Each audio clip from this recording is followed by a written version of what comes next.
ایسی کئی بہنیں ہوتی خواتین جن کو اعتکاف تو وہ کرتی ہیں لیکن خاص پیریڈ کی وجہ سے روزہ ٹوٹ جاتا ہے، لیکن یاد رکھیں کہ جب روزہ ٹوٹ گیا تو وہ اعتکاف بھی ٹوٹ جائے گا۔ یعنی روزہ اگر کسی بھی وجہ سے ٹوٹ گیا، عذر سے ہو، بلا عذر سے ہو،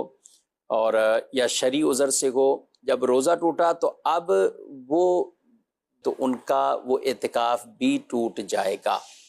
اب اگر خواتین کی ہم بات کریں کہ اعتکاف میں بیٹھ گئیں اور خاص پیریڈ شروع ہوئے اور اس سے روزہ ٹوٹا اور اعتکاف بھی ٹوٹ گیا، تو اب وہ پابندیوں سے آزاد ہے، مطلب باہر آ سکتی ہیں، اپنے نارمل گھر کے اندر جو کام کاج ہیں، ضروریات زندگی کے معاملات ہیں، تو اب ان کا نہ روزہ ہے، کیونکہ مخصوص ایام میں پیریڈ کے دوران روزہ رکھنا یہ حرام ہے، روزہ بھی نہیں، نماز بھی نہیں۔ البتہ ان روزوں کی قضا انہیں بعد میں کرنی ہوگی، نمازیں ان پر ان دنوں کی معاف ہوتی ہیں۔ اب اگر 10 دن عشرہ یہ چل رہا ہے، اسی میں ہی وہ پاک صاف بھی ہو گئیں، یعنی وہ دن بھی ختم ہو گئے ان کے،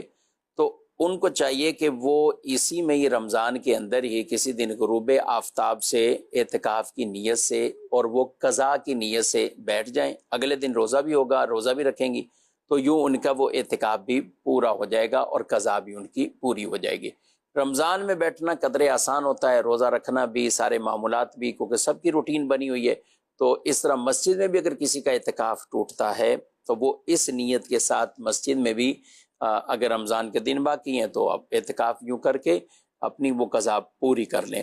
اچھا، اگر رمضان کے دن گزر چکے ہیں اور یہ کوئی خاتون بعد میں پاک ہوتی ہیں، یعنی رمضان کے دن گزر گئے یا پاک تو ہو گئی لیکن رمضان میں نہیں کر سکی، تو ان کو بعد